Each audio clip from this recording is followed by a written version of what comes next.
High বন্ধুরা, আমি এখন চলে এসেছি আমার এক দিদির বাড়িতে। এই চারিদিকে চাষবাস, মানে মাঠ জমি এখানে।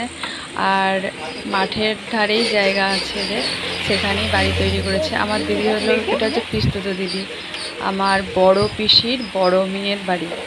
তো দিদিদের দুটো বাড়ি, একটা পুরানো আর একটা নতুন। এখানে কোনো বাড়ি ছিল না, রিসেন্টলি হয়েছে। আর দিদির ছেলে, মানে আমার বোনপো হয়, বোনপোই হয়।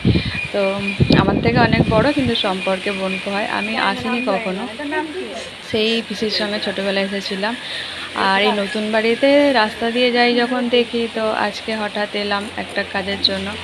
আর এসে দেখলাম এখানে এই সব তৈরি হয়। তো কখনো হাতে নিয়ে দেখিনি, দূর থেকে দেখেছি, হাতে নিয়ে কখনো দেখিনি। তো আমার এত ভালো লাগছে দেখে, কত সুন্দর সূক্ষ্ম নকশা করা, কত সূক্ষ্ম হাতের কারুকার্য। এদিকে সবাই এই মানে তানপুরা, সেতার এইসব তৈরি করে।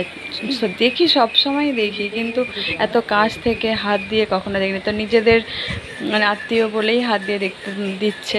তো এগুলো কাঠের প্রথমে তৈরি করে, আর কি লাউ না কি দিয়ে তৈরি করে মনে হয়। এই জিনিসটা খুব সুন্দর, এর নামটাও সুন্দর, দিলরুবা। কত সুন্দর। আর এই যে কাজগুলো দেখো, কত সূক্ষ্ম, সুন্দর করে ডিজাইন করা, সব গুড়ি গুড়ি করে ডিজাইন, ওগুলো সবই ডিজাইন, আর কোনোটাই স্টিকার মারা নয়। আর এদের দামগুলো কত কি দাম, আর এদের এখানে কি কি পাওয়া যায়, তোমরা যদি কেউ মানে কিনতে চাও, তাহলে আমি শেষে একটা মানে বাইরে দেওয়ালে লাগানো ছিল, আমি ওটাই মানে ছবি তুলে তোমাদের সাথে শেয়ার করছি।